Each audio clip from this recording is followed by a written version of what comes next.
बिस्मिल्लाहिर्रहमानिर्रहीम। अस्सलाम वालेकुम प्यारे व्यूअर्स, आपका दोस्त आपका भाई दिलकश पंजाब चैनल से आपकी खिदमत में हाजिर हूँ। प्यारे दोस्तों, आज का मौजू बड़ा अहम और बड़ा ही दिलचस्प व्लॉग बनने वाला है। आज प्यारे दोस्तों, मैंने अपने पिछले व्लॉग में बताया था कि किस तरह से इंसान एक कामयाब ज़िंदगी गुजार सकता है। तो मैंने इसके साथ साथ ये वजाहत भी करनी ज़रूरी समझी है कि हर एक को कामयाबी क्यों नहीं मिलती और ये कामयाबी का तनासब बहुत कम क्यों होता है। प्यारे दोस्तों, के सवाल ये है कि किसी शख्स ने कामयाबी के लिए अपनी क्या राहें मुतय्यन की हैं और उसने उन रुकावटों पर काबू पाने के लिए क्या लाहेमल तैयार किया है।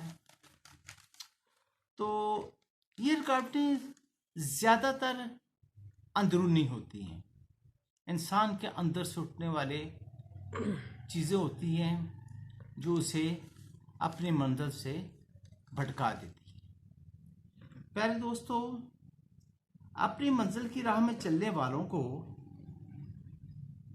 कामयाबी ना मिलने की चंद एक वजूहात होती है। इन वजूहात में तो सबसे पहले तवज्जो और इरादा की कमज़ोरी और जिसे आप कह सकते हैं कुव्वत इरादी की कमी। तो जब कोई इंसान किसी काम को करने के लिए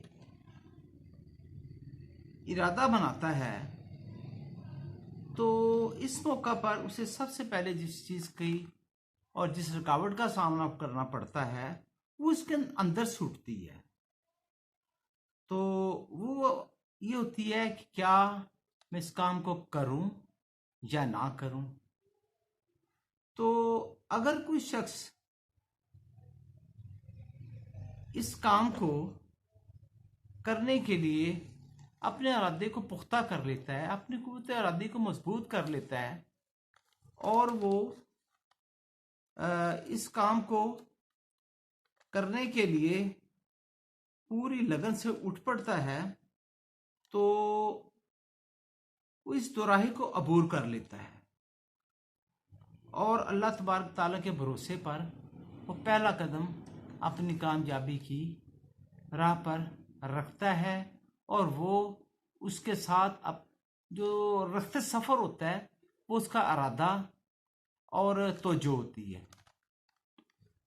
और जब वो अल्लाह के भरोसे पर इस राह पे कदम रखता है तो फिर वो इंसान कामयाब हो जाता है और दुनिया की रुकावटें उसके लिए बहुत छोटी और हीच हो जाती है। तो दूसरी जो नाकामी की वजह होती है वो भी उसके अंदर से उठने वाला एक खौफ है। पहले तो वो दोराहे पे खड़ा था, पहली वजह कि इस काम को करूं या ना करूं, और जो कामयाब हो गया इस दोराहे को अबूर करने में, वो कामयाबी की जानिब चल दिया तो अब वो कामयाब होता है। दूसरी रुकावट जो होती है वो उसके अंदर का खौफ है। उसके अंदर का खौफ है, वो खौफ है नाकामी का खौफ, वो हार जाने का खौफ। और इस खौफ को और डर को अगर वो काबू पा लेता है तो फिर तो वो हमेशा के लिए अपनी मंजिल पे पहुंच जाता है। लेकिन जो शख्स पर काबू नहीं पाता और वो इस खौफ से दब जाता है, अपने इरादों को कमज़ोर कर लेता है, तो और खौफ और डर और नाकामी का खौफ जो है उसके ऊपर इतना तारी हो जाता है कि वो उस पर सफ़र ही नहीं करता अपने रास्ते पर, तो फिर वो नाकाम हो जाता है। तो इस कामयाबी के लिए बहुत ज़रूरी है कि इस डर और खौफ पर काबू पाया जाए। देखें, अगर कोई स्काई डाइवर आसमान से या हेलीकॉप्टर से जब छलांग लगाता है तो वो बहुत खौफ में होता है, और वो खौफ क्या होता है, उसके अंदर का खौफ होता है। कोई रात के अंधेरे में अगर कोई शख्स महसूस के दिल के अंदर खौफ होता है तो वो हर चीज़ से डर जाता है, अंधेरे में नजर आने वाली किसी भी चीज़ से डर जाता है। लेकिन अगर उसके अंदर खौफ नहीं होगा तो वो किसी चीज़ से डरेगा नहीं। इसी तरह से माहिरीन ये कहते हैं कि सांप आपको उसी वक्त काटता है जब वो पहले फुनकारता है माफ़ कीजिएगा, पहले वो फुनकारता है और आपके ऊपर खौफ और दहशत तारी करता है। अगर आप उससे खौफजदा हो जाते हैं तो वो फिर आपको डस लेता है और उसका जहर जो है बहुत ख़तरनाक साबित होता है आपके लिए। लेकिन अगर आप उससे डरते नहीं हैं तो फिर वो, अगर वो आपको डस भी लेगा तो उसका जहर इतना ख़तरनाक नहीं होगा। तो इस खौफ पर और इस डर पर कि कहीं मैं नाकाम ना हो जाऊं, काबू पाइए, तो कामयाबी आपके कदम चूमेगी। तो प्यारे दोस्तों, हमारे प्यारे नबी सल्लल्लाहु अलैहि वसल्लम की उसवे हसना ज़िंदगी के हर शोबे में, हर मरहले पर हमारे लिए मशअल राह है। आपकी पूरी उसवा हमारे लिए हर लम्हे पर हमारी रहनुमाई करती है। तो जब आप कुरैश के बड़े बड़े जाबर और ताकतवर सरदार, जो कि आपके करीबी सल्लल्लाहु अलैहि वसल्लम के करीबी रिश्तेदार भी थे, के सामने कलमा हक कहा, तो क्या किसी डर ने उनका रास्ता रोका? जी हरगिज नहीं। और इसी बिला खौफ व खतर रवैये ने की वजह से अल्लाह जल्ल जल्लशानुहु ने इन्हें ऐसी बेमिसाल कामयाबी से सरफराज किया कि जिसकी ख्वाहिश दुनिया के हर फर्द के लिए एक सादत का बायस है। तो इसी तरह से बदर का वाक़या आप देखिए,